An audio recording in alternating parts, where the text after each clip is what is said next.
नमस्कार दोस्तों, हिमालय की कहानी हिमानी बर्फी की जुबानी के आज का रेडियो एपिसोड जलवायु परिवर्तन के प्रभाव और इनसे जुड़े मुद्दों को उजागर करने के लिए उठाए जाने वाले प्रयासों के बारे में है। चलो चलो चलो चलो चलो चलो भाई चलो चलो, कुछ करके दिखाना है, करके दिखाना। कुछ तुम भी करो, कुछ हम भी करें। कुछ तुम भी करो, कुछ हम भी करें। ये एपिसोड सिक्योर हिमालय युवा सामुदायिक रेडियो फेलोशिप के दौरान वैश्विक पर्यावरण सुविधा, पर्यावरण, वन एवं जलवायु परिवर्तन मंत्रालय, भारत सरकार, उत्तराखंड वन विभाग और संयुक्त राष्ट्र विकास कार्यक्रम के सहयोग से बनाया गया है और इसको बनाने में अंजलि नगन्याल ने महत्वपूर्ण भूमिका निभाई है। अंजलि एक जिज्ञासु उद्यमी है जो पिथौरागढ़ जिले के धारचूला ब्लॉक के नागलिंग गांव की है। जीवों का संसार है, ये वनस्पतियों का भंडार है। खाद्य सुरक्षा है इस पे निर्भर, जीवन का आधार है ये। खाद्य सुरक्षा है इस पे निर्भर, जीवन का आधार है। और इसीलिए दोस्तों, कुछ तुम भी करो, कुछ हम भी करें। कुछ तुम भी करो, कुछ हम भी करें। कुछ करके दिखाना है, करके दिखाना। चलो चलो भाई चलो चलो, चलो चलो भाई चलो चलो। कुछ करके दिखाना है, करके दिखाना। करके दिखाना है, करके दिखाना। करके दिखाना है, करके दिखाना। नमस्कार दोस्तों, मैं हूं आपका रेडियो दोस्त शेखर, सिक्योर हिमालय परियोजना की तरफ से। रात हो चुकी थी, बर्फी थोड़ा निराश था। दिन भर बारिश हुई थी और थोड़ी देर तो बर्फ भी पड़ी थी, जिसकी वजह से बर्फी खुल के बाहर खेल नहीं पाया। हिमानी और बर्फी गुफा के एक कोने में दुबक के बैठे थे। हिमानी बर्फी को सहला रही थी और फिर बर्फी को धीरे धीरे नींद आने लगी। जब बर्फी उठ गया और उसने अपनी आंखें खोली तो देखा सुबह हो गई है। हिमानी उसके बगल में ही बैठी है। बारिश रुक गई है और धीमी धीमी धूप की किरणें गुफा के दरवाजे पर पड़ रही हैं। वो खुश हुआ।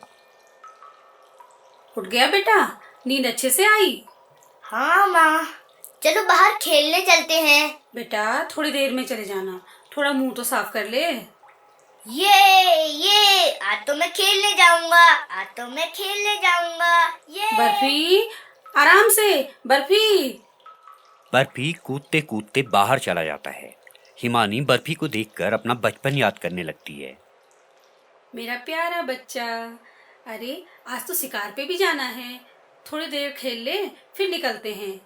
खिली खिली धूप में बादल ने आसमान को घेर लिया और पलक झपकते ही बर्फबारी होने लगी। माँ, मुझे गुस्सा आ रहा है, ये रोज रोज बर्फ पड़ जाती है। आप तो उस दिन बोल रही थी कि ये सब मौसम अपने टाइम से आते हैं। बर्फी जोर से बोल, आवाज नहीं आ रही है। क्या बोला था? आप तो उस दिन बोल रही थी कि ये मौसम अपने टाइम से आते हैं, तो क्या ये बर्फ पड़ने का टाइम है? हाँ बेटा, ये सब जलवायु परिवर्तन का नतीजा है। कुछ सालों पहले इस समय गर्मी के कारण नीचे के जंगलों में आग लग जाती थी और इस समय तक तो लोग ना पलायन करके ऊपर आ जाते थे, खेती बाड़ी शुरू कर देते थे। माँ, ये खेती बाड़ी क्या है? बेटा अच्छा छोड़ो। माँ, मुझे ये बताओ, ये तूफान वाली बर्फबारी कब रुकेगी? और अब तो मुझे भूख भी लग गई है, परेशान हो गया हूँ मैं। देखो तो कैसे बड़ों जैसी बातें कर रहा है। क्या बताऊँ बेटा, आजकल सब लोग परेशान हैं।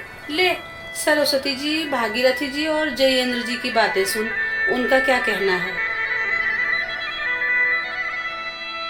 जब हम लोग छोटे मतलब मम्मी पापा लोग के साथ जाते थे गांव में मार्गदर्शन पढ़ाओ करते करते जाते थे, 6-7 दिन में पहुंचते थे। उस टाइम तो मौसम अच्छा ही था, मतलब ठंडा गर्म भी होता ही था। आजकल तो और भी ज़्यादा क्या था, बर्फ़ आके ग्लेशियर वो आके रास्ता बहुत ख़राब भी हो जाता है जल्दी। फिर उस वजह से हम लोग थोड़ा इस बार मार्गदर्शन लेट ही जाएंगे। ग्लेशियर भी उतना नहीं आता था पहले तो, आजकल तो बहुत ज़्यादा मतलब बर्फ बा के ग्लेशियर से रास्ता खराब हो जाता है। पहले के मौसम ऐसे थे, आजकल का मौसम ऐसा हो रहा है कि उसी समय बारिश होता है, उसी समय बर्फ़ पड़ जाती है। कई मजदूरी लोग तो 5-6 दिन हर महीने में जो है हर्जा होते हैं। हर रोज़ जो है कि आधा दिन काम होता है, आधा दिन काम नहीं होता है। मौसम भी ऐसा ही हो रहा है। गाड़ी ब्लॉक, रोड ब्लॉक जून जुलाई में हो रहा है। जैसे कि हम लोग अभी जलवायु परिवर्तन की बात करें तो एक समय था जब बारिश ठीक टाइम पे बारिश होती थी और ठीक टाइम पे खेती बाड़ी होती थी, तो हर चीज़ जो है एक पर्टिकुलर ढंग से चलता था। आज जो हम लोग देख रहे हैं कि काफ़ी कुछ चेंजेस आ चुका है। बरसात के टाइम पे बरसात नहीं है और बर्फ़ के टाइम पे बर्फ़बारी नहीं है। काफ़ी ज़्यादा मौसम चेंजेस के वजह से खेती बाड़ी के ऊपर जो हम लोग वहाँ मेडिसिनल प्लांटों की खेती करते हैं दारमा वैली में 6 महीने रहने के दौरान, तो वहाँ जो है काफ़ी कुछ चेंज होते हैं। जैसे कुट्टू का खेती हम लोग करते हैं उधर, तो कुट्टू काफ़ी लेट पकता है और काफ़ी कुछ चेंजेस ये देखने को मिल रहा है कि खेती या तो बहुत बाद में पक रहा है या फिर कभी जल्दी पक जा रहा है या पौधे की हाइट नहीं बढ़ पा रही है। सबसे बड़ा प्रॉब्लम ये है कि बर्फ़ जो है या तो बहुत सीजन से बहुत पहले बर्फ़ आ जा रही है या सीजन के बाद बर्फ़ पड़ रही है।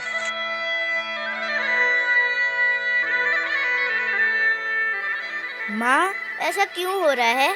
मालूम नहीं चलता बेटा कब कैसा मौसम होगा। जहाँ लोग बोल रहे हैं कि बारिश ज़्यादा हुई या बर्फ़ ज़्यादा पड़ी, वहीं लोग ऐसा बोल रहे हैं कि ग्लेशियर कम हो गए। और मैंने खुद भी ध्यान दिया है। अच्छा माँ।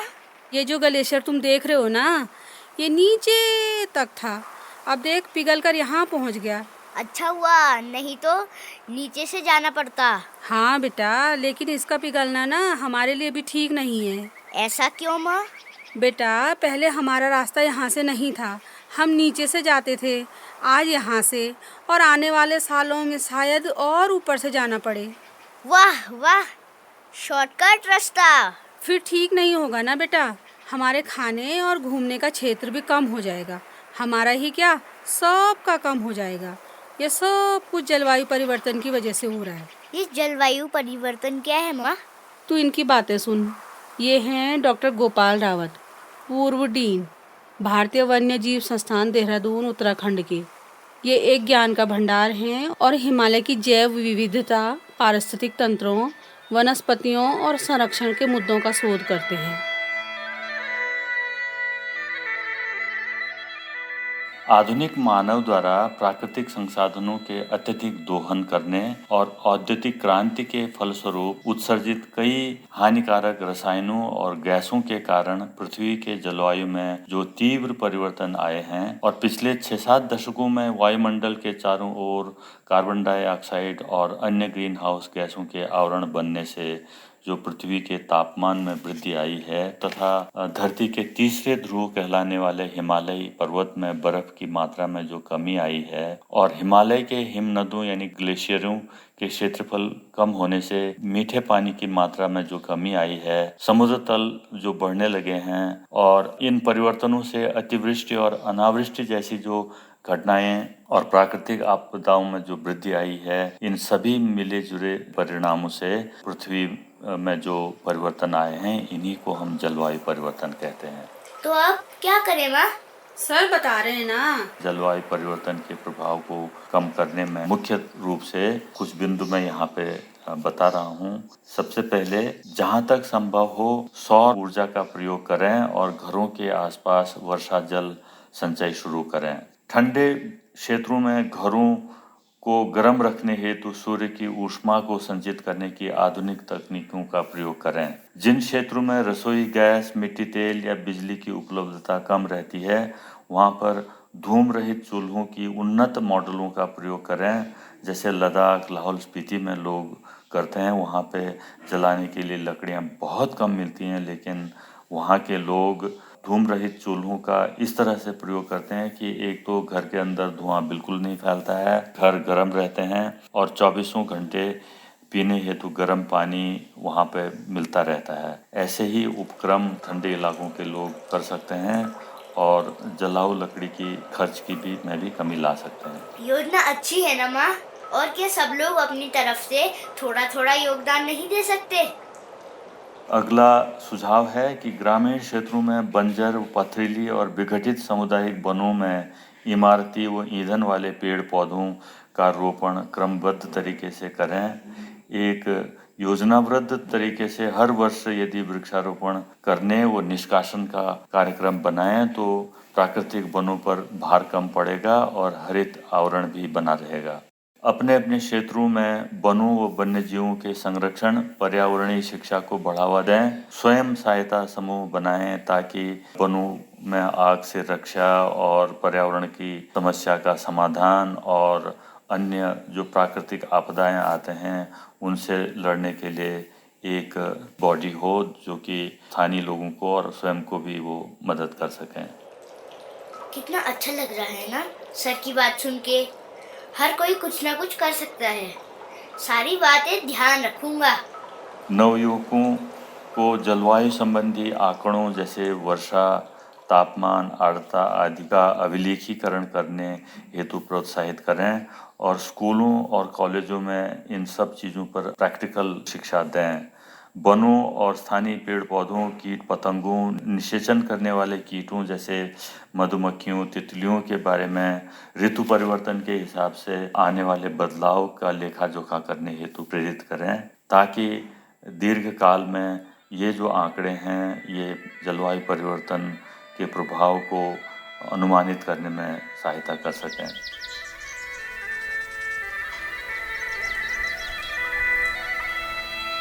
सर को बहुत बहुत धन्यवाद।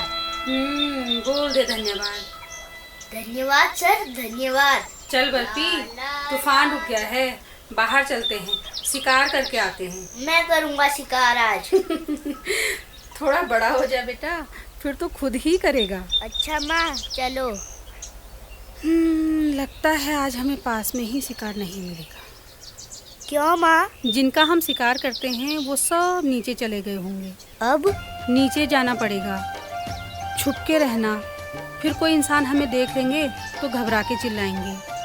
अच्छा ठीक है, हम कुछ नहीं करेंगे इंसानों को। चलो चलो चलते हैं। हाँ माँ, चलो चलते हैं। चलो चलो चलो चलो चलो चलो भाई चलो चलो, कुछ करके दिखाना है, करके दिखाना। तुम भी क्यों, करो, आज तो हमने काफी कुछ सीख लिया। कल हम जानेंगे एक सुंदर गांव घाटमीर की कहानी जो गोविंद नेशनल पार्क का हिस्सा है। हम उन्हीं की जीवन शैली के बारे में जानेंगे। हमारे जीवन को बचाना है। तो सुनते रहिए सिक्योर हिमालय परियोजना द्वारा प्रस्तुत कार्यक्रम हिमालय की कहानी, हिमानी बर्फी की जुबानी।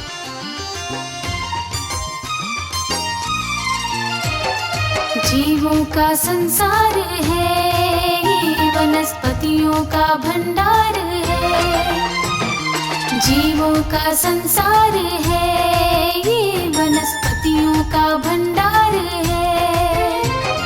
खाद्य सुरक्षा है इस पे निर्भर, जीवन का आधार है ये। खाद्य सुरक्षा है इस पे निर्भर, जीवन का आधार है। और इसीलिए दोस्तों, कुछ तुम भी करो, कुछ हम भी करें। कुछ तुम भी करो, कुछ हम भी करें। कुछ करके दिखाना है, करके दिखाना। चलो चलो भाई चलो चलो, चलो चलो भाई चलो चलो। कुछ करके दिखाना है, करके दिखाना। करके दिखाना है, करके दिखाना। करके दिखाना है, करके दिखाना।